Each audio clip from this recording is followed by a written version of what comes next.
श्रियकान्ताय कल्याणनिधये निधयेतिनाम् श्रीवेङ्कटनिवासाय श्रीनिवासाय मङ्गलम्। लक्ष्मी सविभ्रमालोकसुभ्रूविभ्रमचक्षुषे चक्षुषे सर्वलोकानां वेङ्कटेशाय मङ्गलम्। श्रीवेङ्कटाद्रिशृङ्गाग्रमङ्गलाभरणाङ्ग्रये मङ्गलानां निवासाय श्रीनिवासाय मङ्गलम्।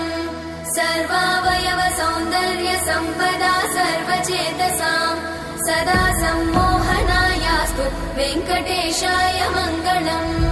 नित्याय निरवध्याय सत्यानन्द चिदात्मने सर्वान्तरात्मने श्रीमद् वेङ्कटेशाय मङ्गलम्। स्वतः सर्वविदे सर्वशक्तये सर्वशेषिने सुलभाय सुशीलाय वेङ्कटेशाय मङ्गलम्।